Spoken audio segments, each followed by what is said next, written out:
Welcome to SethCraft. I'm currently building a 20 by 30 shop, as you can see behind me here. It's time to insulate the floor. Now typically on an uninsulated floor, you're going to lose between 10 and 15% of your heat, and also some of the cool in the summertime as well, but I'm mostly concerned about heat loss in the wintertime. So with an insulated floor, it's going to greatly reduce that 10 to 15% on down, which is definitely worth it. Now there are several options you can go with to insulate a floor, but in my opinion, the best one is the rigid foam board that is basically a styrofoam that will go between each cavity.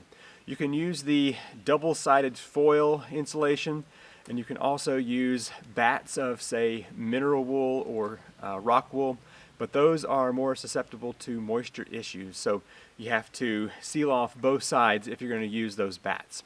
But the foam board acts as a moisture barrier and also provides some insulation value. So let's go ahead and start insulating the cavities of this 20 by 30 shop. The cavities I'm working with are 2 foot by 4 foot, and I'm going to be using this 1-inch rigid foam board, and you can get anywhere from 1/2 inch all the way up to, I think it's 2.5 inch, maybe even 3 inch. In my area, it doesn't really get all that hot or cold. And so I think this 1 inch, which is an R5, is going to be sufficient for my floor. If you live in a much colder area, definitely step up to the 2-inch or even the 3-inch foam board. My first step is to measure out the cavity that I'm going to put this foam into. So I've got 22.5 on this side, 22 3/4 there, a little bit of variation. And we got 45 3/4. And 45.5. So I need to translate that cut over to my foam board. I've got the foam board on top of my sawhorses here. I'm gonna go ahead and get these dimensions marked out here. Now this is going to fit initially with just friction force, and then later on it's going to have some caulking in there as well, but it will be covered up by the plywood, so we'll never see it after that. In order to connect my lines, I have got a straight edge here, which I can use to just continue my mark across here. Since it's not going to be at 100% right angle, I can't use my other square. There we go. There's the lines I need to cut. I'm going to be using a jigsaw to cut out these lines.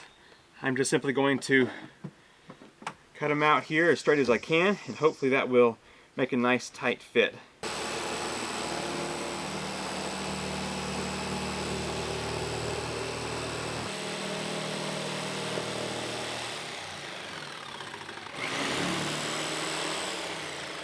I think I'll turn that back sawhorse sideways to maybe prevent it from doing that where it just falls over there.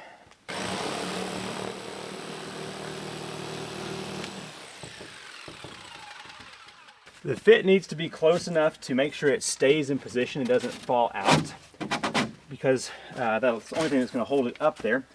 But it also needs to be close enough that whenever you put caulking in there, it doesn't take up too much caulking. So this one I probably need to make a little bit oversized, but it's going to stay in here just fine.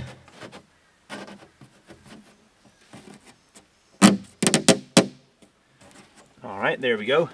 And that's as simple as it is, except for putting in the caulking after that. So as you can see, there are a lot of these cavities, and it's going to take me quite some time to get this done. So I may set you up here for a little time-lapse work, and be back whenever it's time to go on to the next step.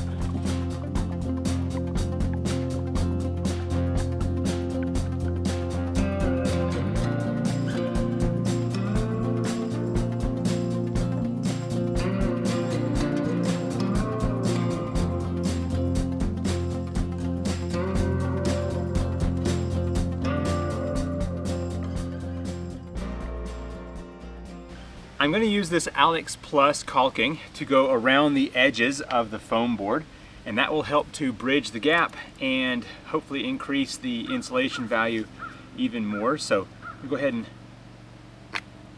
pull the top off of this caulking, break the seal with a nail here. There we go.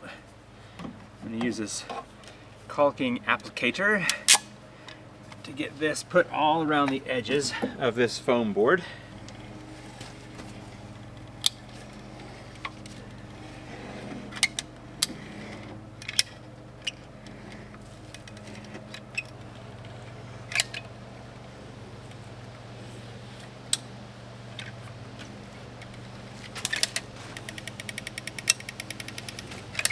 I got 10 of these insulation installed and figured I better do the caulking now, because if I put too many in, it might make it difficult to get to the middle ones. So that's why I'm going to go ahead and do this before the rest of them have been completed. Putting in this caulking may also prevent ants or other insects from making a nest up in here. I forgot to mention earlier that you can use spray foam insulation, but that pretty much requires that you have access to the underside of your building, so you can spray up towards the floor.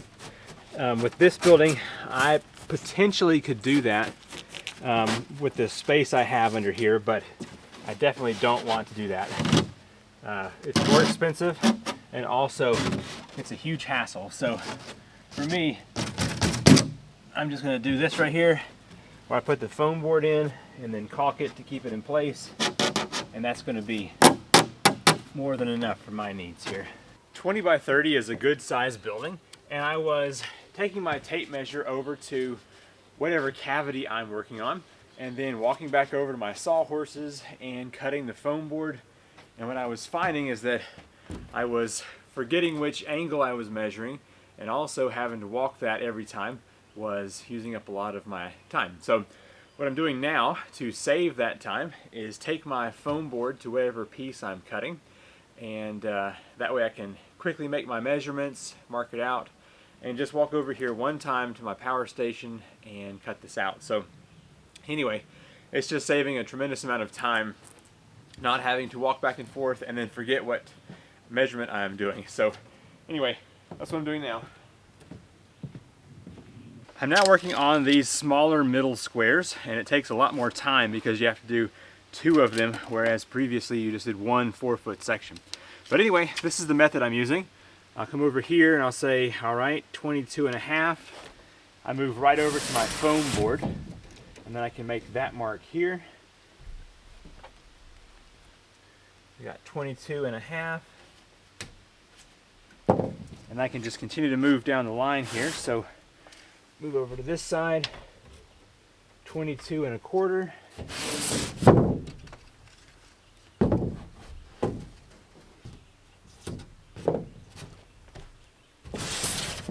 Yeah, I was just spending way too much time walking back and forth and then forgetting my measurements as I went back over there.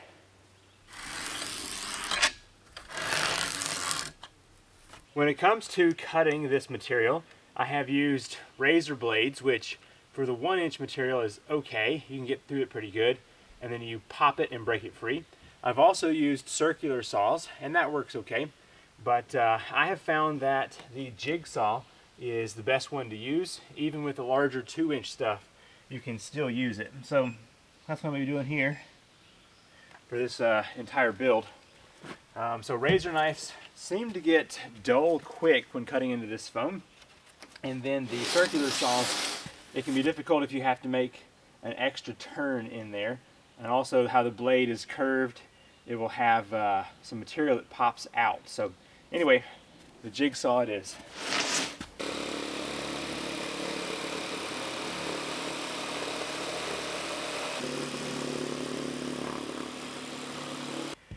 All right, and to save time, of course, I bring my foam back with me whenever I have cut out a square. I also make a mark on my foam to know which direction is towards the trees, and that way I can keep my orientation.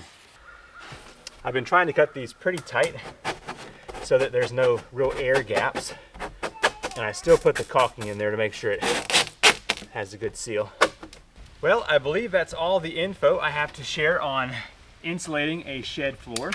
I'm going to continue down the line here, putting more of this insulation in and then putting caulking in as well. Now you may have noticed in the video that I am also putting the plywood down as soon as I get a section finished.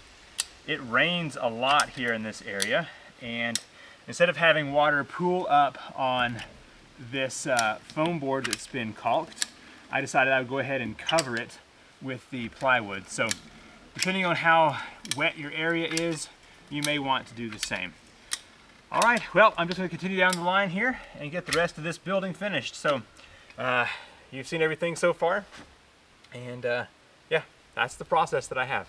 Thank you for watching this video on insulating my 20 by 30 shed floor. If you want to watch the next video, which is going to be putting the plywood sheathing down here on top of the frame, then be sure to subscribe.